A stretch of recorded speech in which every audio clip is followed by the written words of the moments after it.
Hello everyone and welcome to the Constructive Criticism Network. This network is here to help you improve at Magic the Gathering at every level. From Pauper Leagues to Top 1000 Mythic, we've got you covered. If you want to hear the entire network, head on over to our sponsor at PureMTGO.com, where you can hear each and every show, each and every week, and check out their sponsor, MTGO Traders, and tell them that the CCMTG Network sent you. Now sit back, enjoy the show. From YouTube, podcasts, and more, here's this week's episode from ConstructiveCriticism.com. Hello everybody, and welcome to episode 115 of the Common Knowledge Podcast. I'm your host Christian, and I'm joined by our co-host Brad.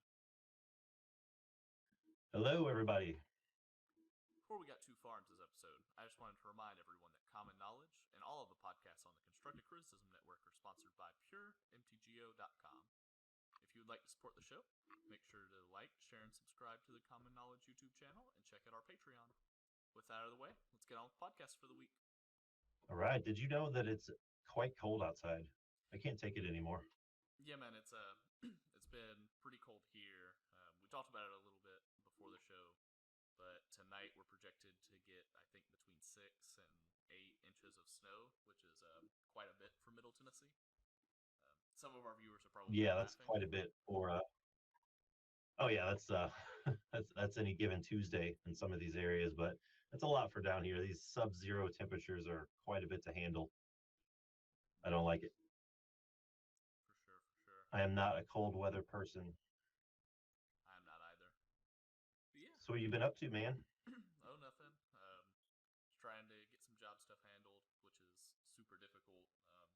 We have really bad icy roads around where I live and have for the past couple of days and stuff like that. It's been making it hard to run any sort of errands, to be honest with you. What about yourself?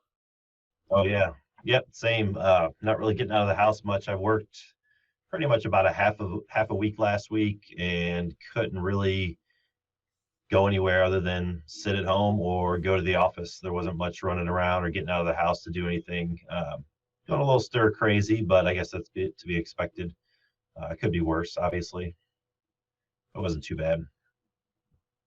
Yeah, for sure. Hopefully the weather clears up here soon. That way people can start getting on with their lives as much as they can. Yeah, I think this nastiness is supposed to last about another week where we are, because we're only about 3 hours from each other, 3 or 4 hours. I think this week's gonna be pretty brutal, but then after that we should warm up a little bit. It should be all right. Oh yeah. Eventually it'll be warm again, and then we'll be going, man, I wish it was cold. Yeah, I know. Well, normally I guess this is where we would get into what decks we've been playing for the past week, but that's also sort of like our main topic. Is you and I each went with not maybe a brew perhaps, but some of the lesser known decks and tried them out in a few leagues. Yeah. Yep. That's what we had this planned a couple weeks ago, and then we missed last week's episode, but we're going to talk about it now.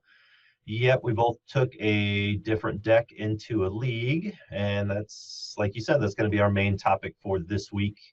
I was hoping that your results were going to be a little better than mine, but it doesn't look that way.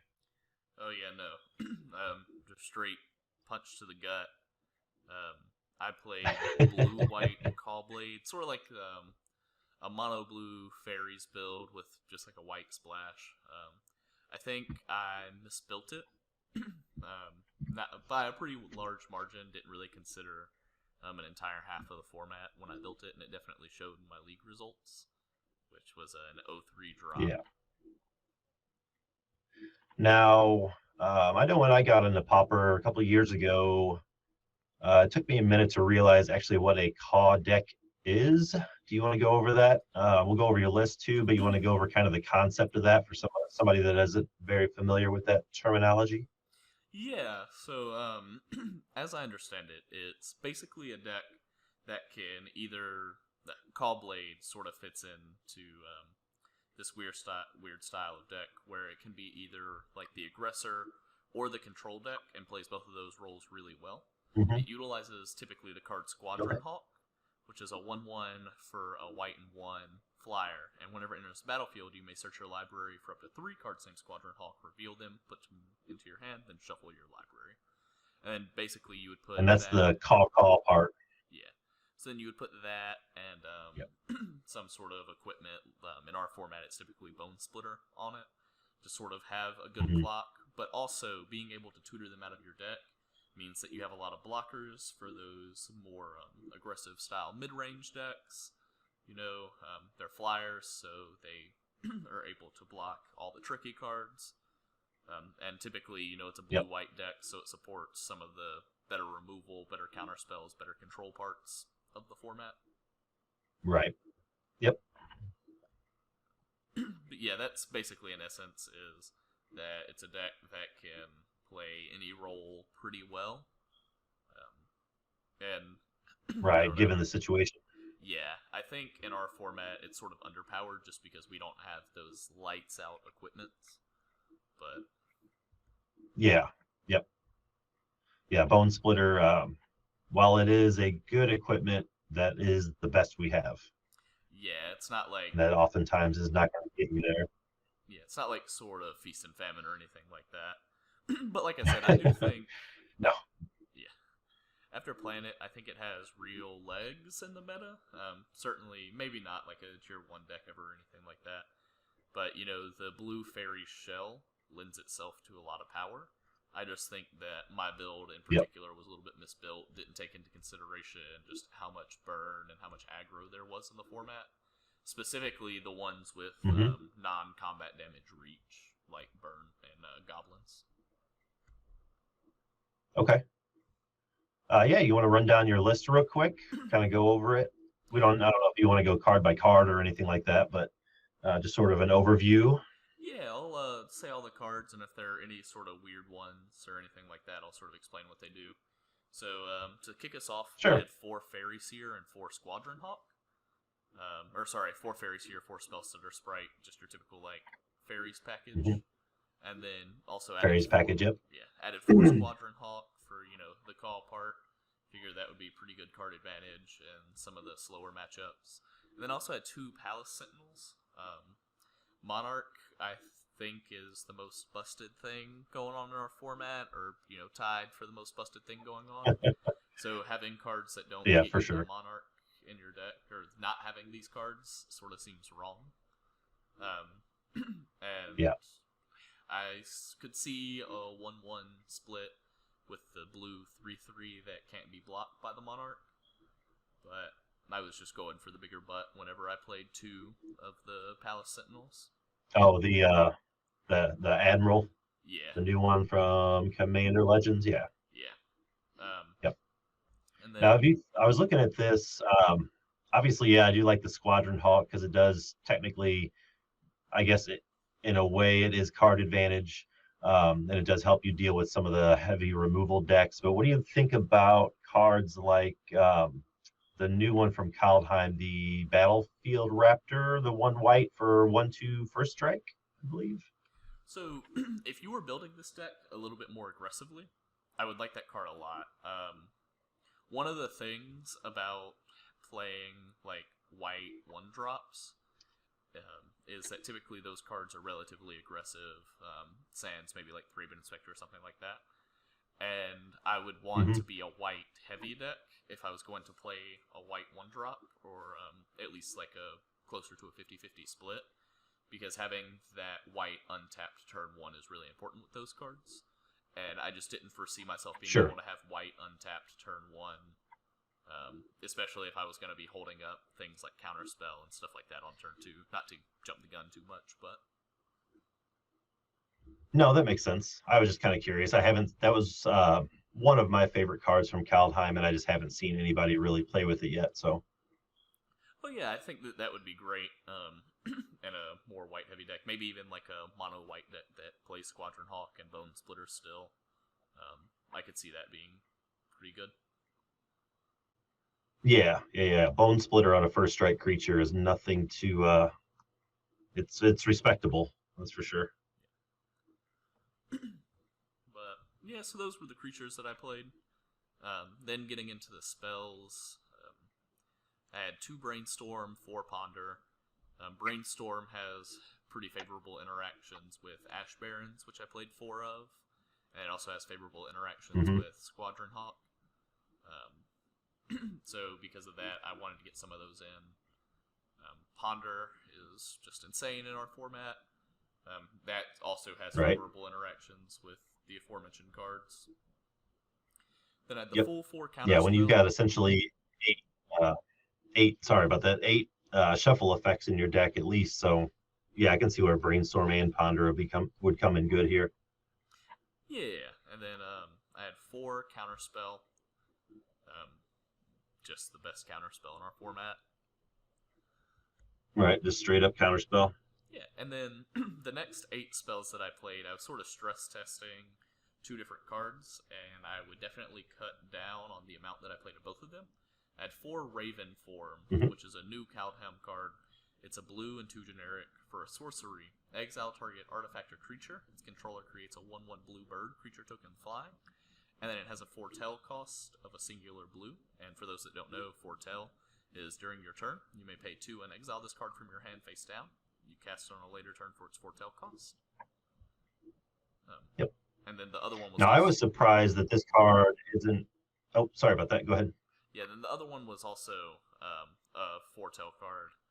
It's Behold the Multiverse for a 4-mana instant. Scry 2, then draw 2 cards, or it has the foretell cost of a blue and a generic. Yeah, you actually get a little bit of a cost reduction there if you foretell it. Oh no, you don't. It's the same price. I was looking at it wrong. But yeah, so I was just stress testing these 2 cards. I think you had something to say about Raven Form. Yeah, I was just kind of curious. Maybe it's not as good as a lot of people thought it was going to be when it was spoiled. I know that, like I said before, I listened to a lot of different podcasts on different MTG formats or what have you, and nobody really seems impressed with this card as of yet. So I was just kind of wondering how it would play out in Pauper, how you liked it, pros and cons of it essentially, since you did run the full 4 of it. Yeah, so it's a card that I would definitely want to test more, and even like a stress level way, because I really didn't run into the things that I thought that it would be really good against, which are basically, Hmm. the decks that are playing, maybe 12 to 15 creatures, and they're all hard hitters for the most part, or at least half of them are. So decks that are playing Gurmag Anglers, Inspired Golems, and stuff like that.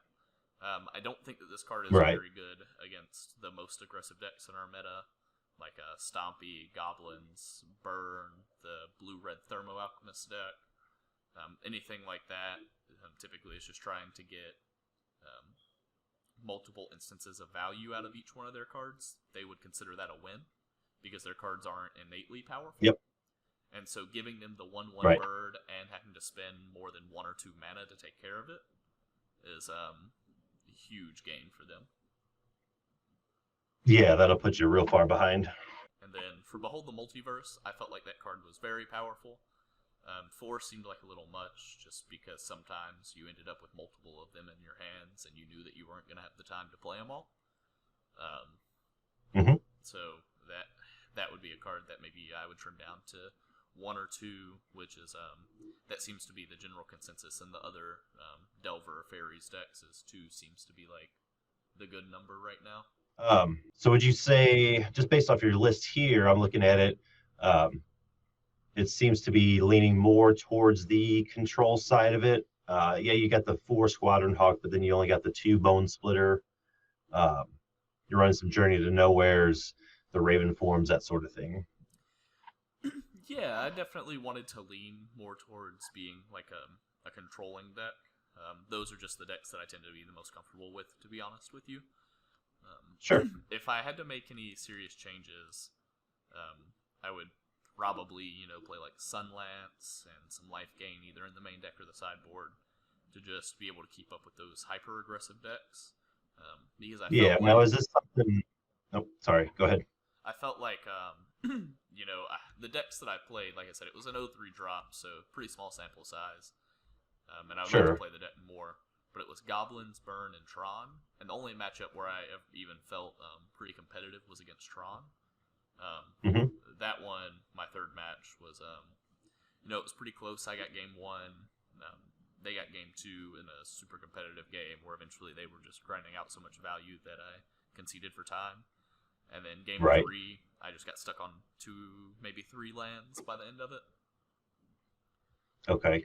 Yep. Now, is this deck something that you brewed up? Is it a net deck? What did you, whenever you sort of put it together, did you have anything in mind for the leagues, or you just took some value blue white cards, threw them together, like you weren't necessarily targeting any specific meta or matchup or anything of that nature? I would say this time around, it was the second thing.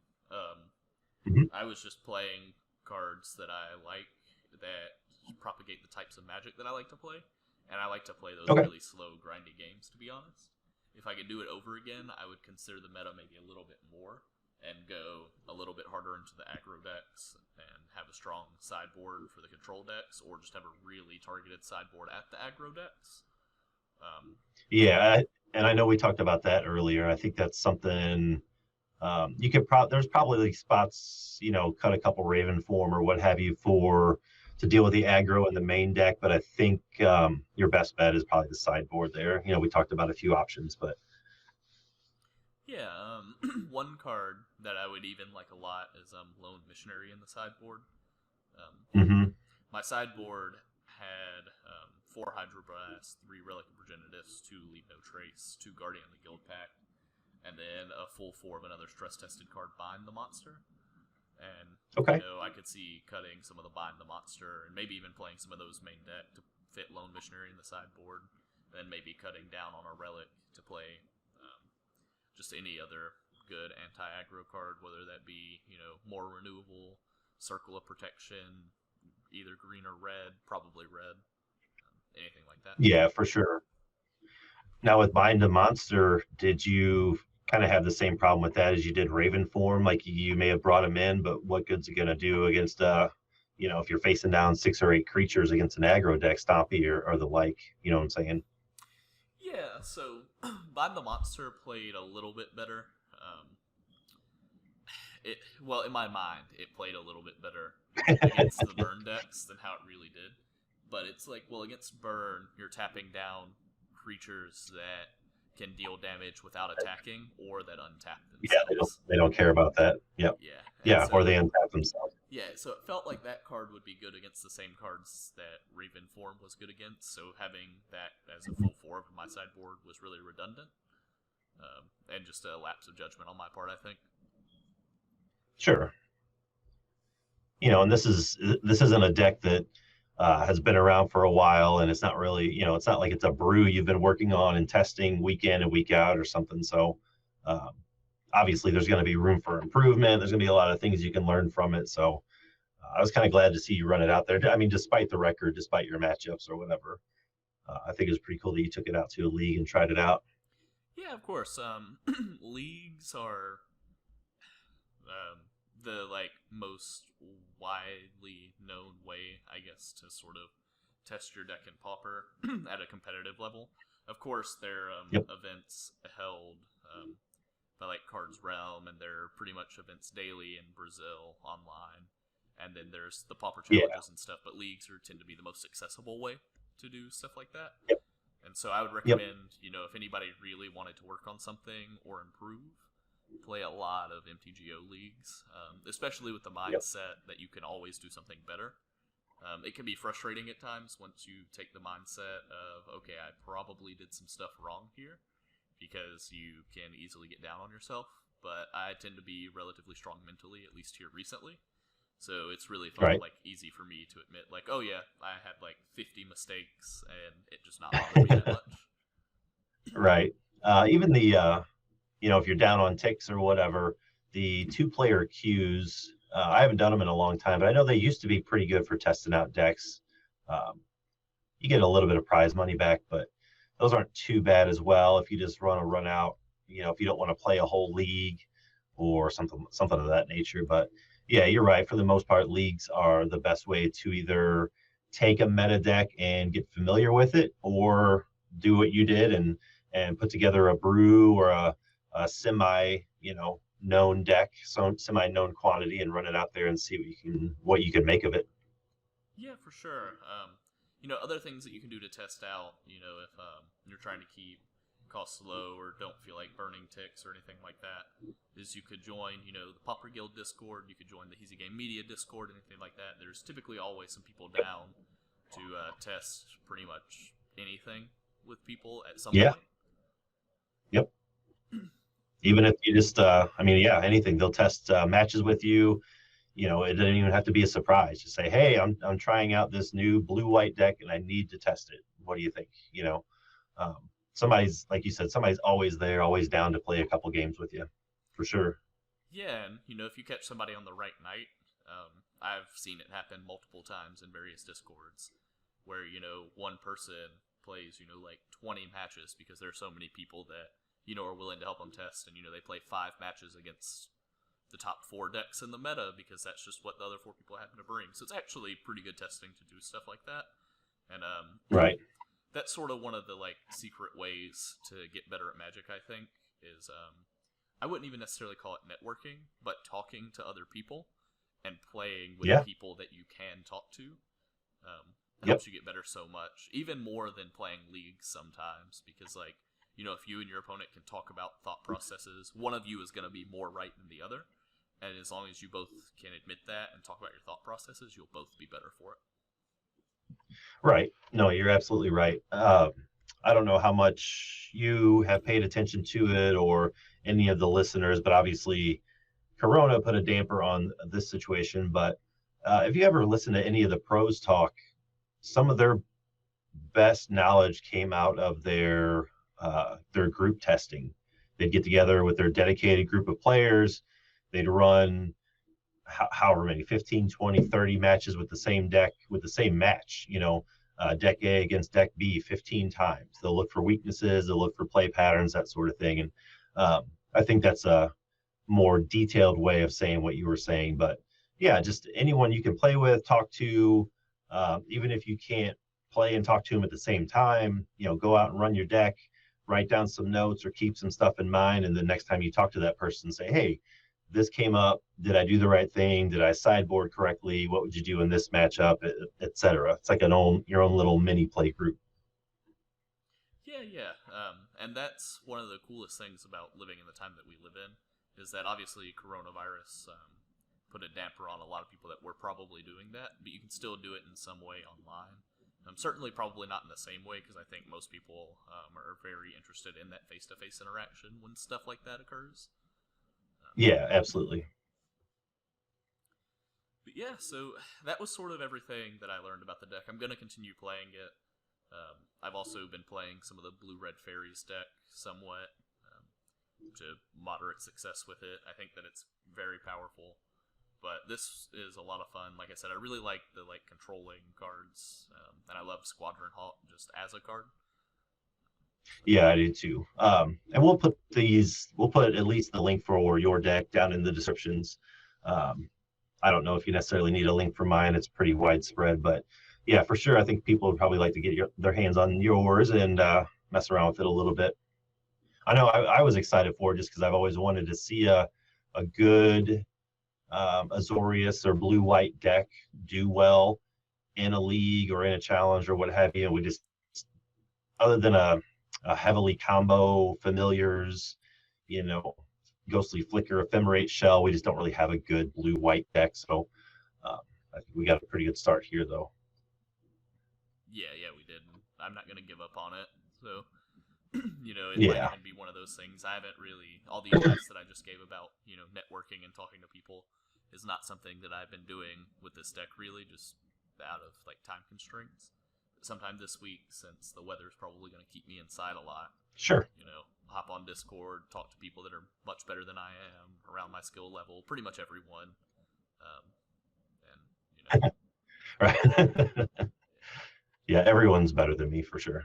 Yeah, well, I mean, I have no problem admitting that. There's a lot of really smart people, especially in the Pauper community, and I'm lucky enough to be in the same communities as them. And though that's another thing to get better, is if you realize that there are a lot of people a lot better than you, and that you should listen to those people, you improve a lot.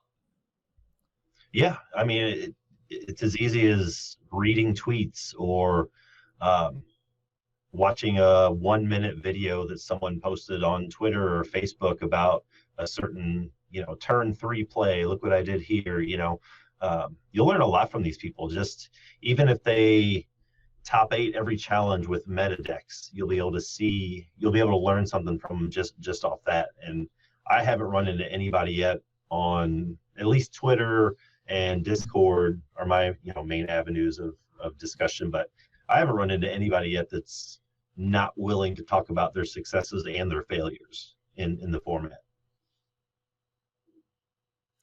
Yeah, I definitely agree. Most people in our format are very great. Yeah, they're willing to talk about anything. They'll admit when they're wrong. They'll celebrate when they're right.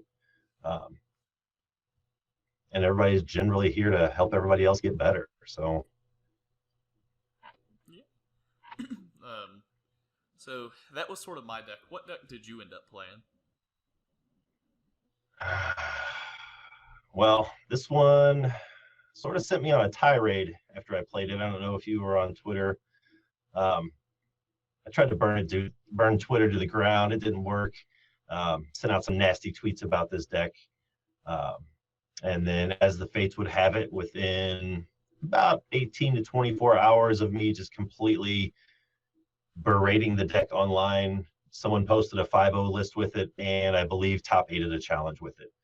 So I'm thinking the problem falls back on me, but I also played to a 3-0 drop with goblins, or red deck wins. I will always call it goblins.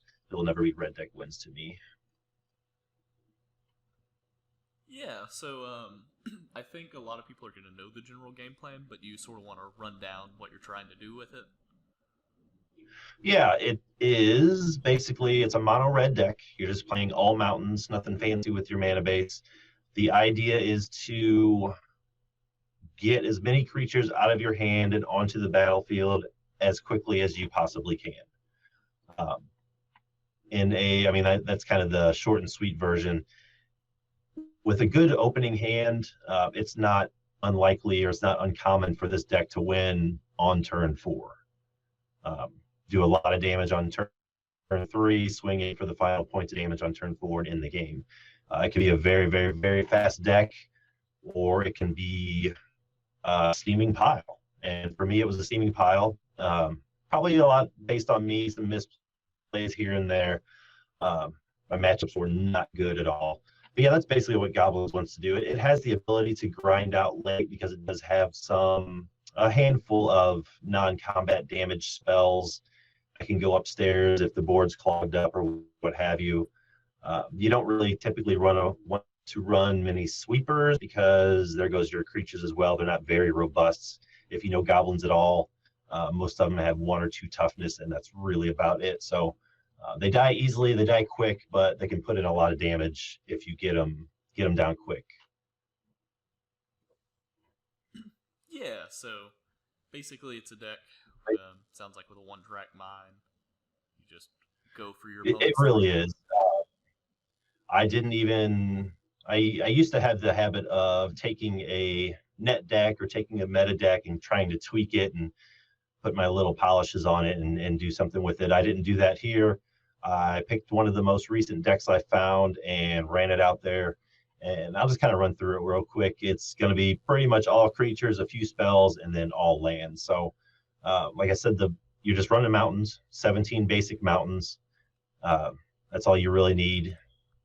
Some people run more, some people run less. I think that's personal preference, maybe how the deck you feel in your hands, how it feels. But I ran 17 mountains, and then my creature package was a 4 Burning Tree Emissary. Sorry, in the notes here, they're not in any sort of order. They're just sort of exported from MTGO, so they're not by mana cost or anything like that.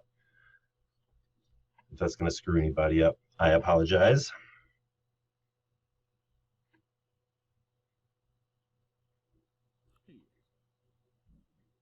Are you there? Yeah, I'm here. So, anyways, what were the creatures? Yep. I'll just start with the way my notes are listed here. I have 4 Burning Tree Emissary, which is a hybrid green and a red and a hybrid green and a red. For a 2/2, when it comes into the battle, when it enters the battlefield, you add red and green to your mana pool. This is pretty much a pauper staple or a goblin staple since it was downshifted a couple of years ago, I believe now. It just adds to, like you said, the explosiveness of the deck. When you can go turn 2, Burning Tree Emissary, possibly a third Burning Tree Emissary, and then drop a Mog War Marshal, for example, another 2-drop. If you can put out 3, 4, 5 creatures on turn 2, you're actually looking pretty good. But after that, I have 4 Foundry Street Denizens, which every Goblin deck's going to run. I think even in other formats, some Goblin decks run these. Just a single red mana for a 1/1 Goblin Warrior that gets +1/+0 when another red creature enters the battlefield under your control. Much like your deck, I don't think we need to go through every single creature. Maybe I'll just point out the highlights of them. But after that, I had 3 Mud Brawler cohorts, 4 Goblin cohorts, 4 Goblin Bushwhacker. Now, this is typically the final nail in the coffin when it comes to swinging in for lethal, because you can kick it and give your whole team haste and +1/+0. So if you've already got 4, 5, 6 creatures on board, you drop this guy down, you can swing in for 10, 12 plus points of damage. And then after that, I had 4 Mog Conscripts, 4 Mog War Marshals, and 4 Fanatical Firebrand. I'm not really a fan of the Firebrand. He didn't really do anything to impress me. I think in all 6 games I played, I killed 1 creature with him. I'm not really sure when Goblins started running him, but if I were to run this deck out again, I would not have the Goblin Fire Monkey thing in my deck. It'll be a while, though. Me and Goblins are not on speaking terms at the moment. But that's pretty much it for the creature package. As far as the non-creature package goes, I had 4 Lightning Bolts, 2 Fire Blast, 3 Goblin Grenade, 1 Goblin War Strike, and that was it. And then I had 1 single lone copy of Forgotten Cave. Yeah, so like we already mentioned, the deck at least appears to be relatively straightforward as far as game plan and stuff. I did want to come to the defense of Fanatical Firebrand for a second, in that to me, the real power of this card is that it's a 1-mana 1/1 with haste, and anything with haste in our format for 1 mana should automatically be considered for contention. And then I think the ability that it has is sort of just like something extra it can do. Just as far as how it's a little icing on it, for sure. I found it awkward. I do like it for those reasons. The only time, I found it awkward often because I found that I would have the Firebrand and the Foundry Street Denizen both in my opening hand. And I always want the Foundry Street first to get that bonus, the second turn when I drop the Firebrand. And then, I don't know, I feel like after turn 1, maybe turn 2, Fanatical Firebrand just sort of loses its luster for me, if that makes sense. A 1/1 with haste on turn 4 isn't very threatening, I don't think. I agree. But yeah, so what were some of what were your games like? Do you know why you were having the challenges that you were? Was it rough matchups, sequencing errors, anything like yes, that? I actually do. I'm sure there were some sequencing errors on my end. There always is. But yeah, my first match was Blue-Black Fairies, which was not pleasant. It's a very strong deck. It's at the top of the meta anyway. It's a top tier deck as it is. The first game, I think I actually made some notes here. I just struggled with mana pretty much this whole match, both games of it. My opening hand on game 1 was 6 lands, 1 creature. Then I mull to 6 and get 0 lands, and then I mull to 5 and get 1 land. And you can't go any further than that. But against, so you keep 5 cards. One of them's a land. I think I had 4 creatures and a lightning bolt or something. But against blue black fairies, that's pretty much an auto lose at that point.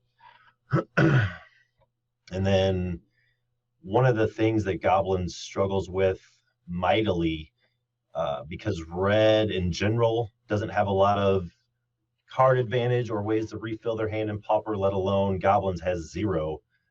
If you mull down to 6 or 5 or even 4, you're going to be pretty much sitting there with no cards in hand by turn 2 or 3, and you're just done. You're playing the top deck, you're hoping for top deck grenades, or you're playing top deck hero against the best card advantage deck in the meta. So all around, it was mulligans. It was a bad matchup. Just a little bit of everything, I think. Yeah, that I'm not sure. That seems like it would be a frustrating matchup. I haven't played it from the Goblins end ever. I would say, take this advice with a grain of salt, because it's gonna sound Sure. like maybe like a platitude or something. That it sounds like what you're wanting to do is sort of like overload their mana, and that you play so many problems that they just don't have the mana to be able to solve it. Now the issue with that is a lot of the cards that they're playing these days are free. Right. Because, they just play Snuff Out, and, they're one of the most efficient decks in the meta. Right. Or even I got by Agony Warp, I think twice in this matchup, and that just, if you're only swinging with 4 creatures and your opponent takes out 2 of them, you got problems, because your other 2 are gonna, if they even connect, they're gonna put up 3 points of damage. And blue black fairies, really any blue based deck, but especially blue black fairies, it can get down to 4 life left and still stabilize and win the game. I mean, it's no trouble there. So if you can't drop, if you're not swinging for 10 or 12, if you haven't done 10, 12, 13 points of damage on turn 4 or by turn 4, and then you have your backup lightning bolts and fire blast to finish it off, you're in for a world of trouble, I think. Yeah. So that was blue black fairies. No, go ahead. Sorry. Yeah, and one of the problems that I could surmise Goblins would have in this matchup is the fact that you play 1/1s for 1, and they also play 1/1s for 1. Yeah, which do you think are better? Yeah, and it's mostly just control decks typically don't have the in other formats typically aren't playing creatures that are as efficient as their opponent's creatures, and we are sort of in a unique format where some of the top control decks are playing 1/1s that scry for 2, because that's just how it works. Right. That's just how it goes. Yep. So yeah, that was pretty much a despite my mana problems and my whatever other MTGO problems I could try to blame it on. I'm sure I made some errors, but yeah, the matchup in general was just terrible. My next matchup that I also went 0-2 against was Tron, and I could not tell you what Tron build they were on because I didn't make it far enough. But this was another problem with them stabilizing. I actually had a pretty decent opening hands against Tron. I was able to swing in, do a bunch of damage, pop off some fire blasts, hit him for some lightning bolts. I actually had, I think it was game 1 or game 2, I don't remember, but I had my Tron opponent down to 3 life on turn 4.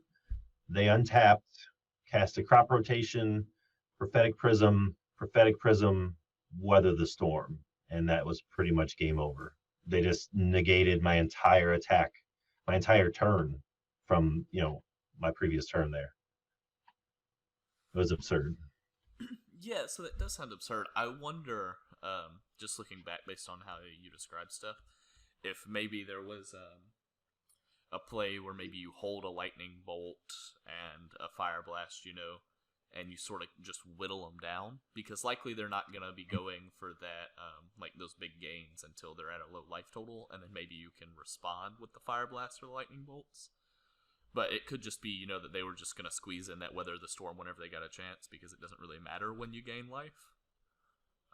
It's Right. just the fact that you gain No, it. you're probably right. I do remember, I think the game that I had him down to 3 life, I think I was just going for it.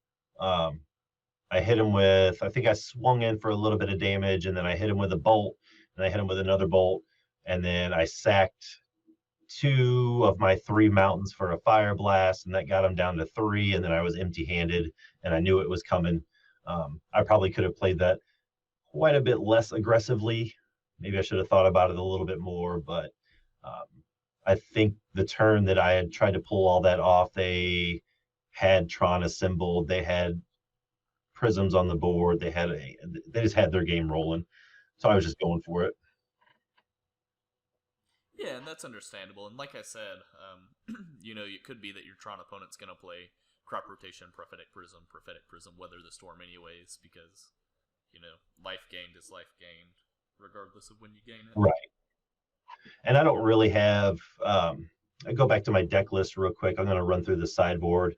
I had 2 Electrickeries, 2 Flaring Pains, 3 Red Elemental Blasts, 2 Smash to Smithereens, 2 Abrades, 1 Sparksmith, 2 Flame Slash, and 1 Relic of Progenitus.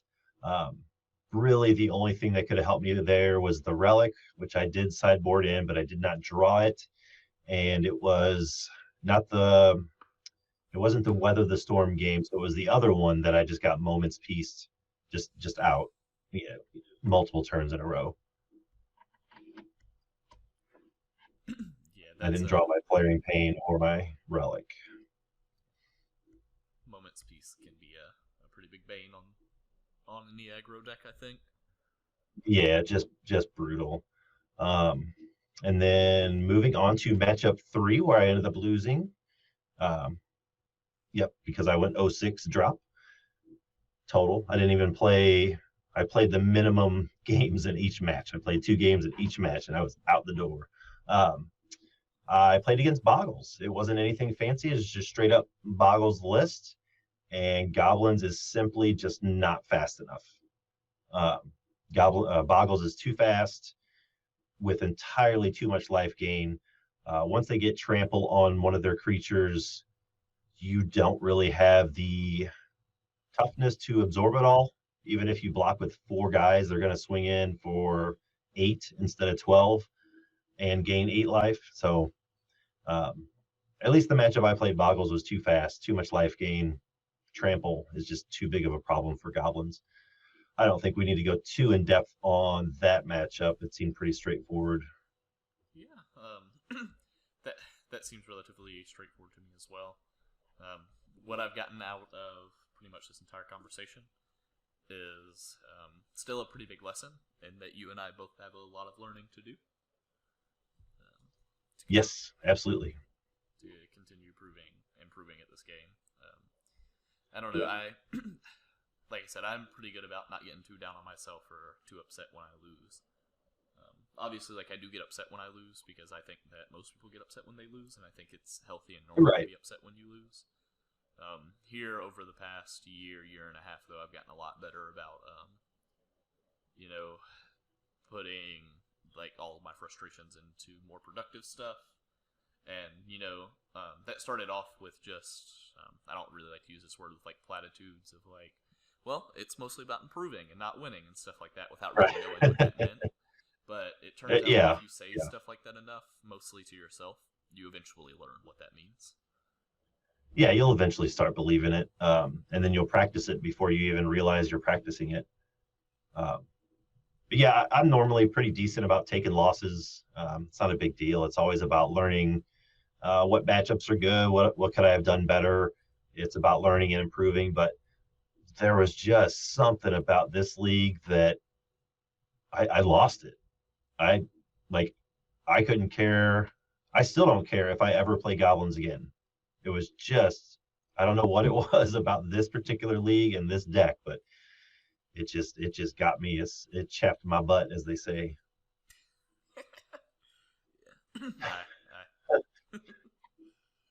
It was terrible.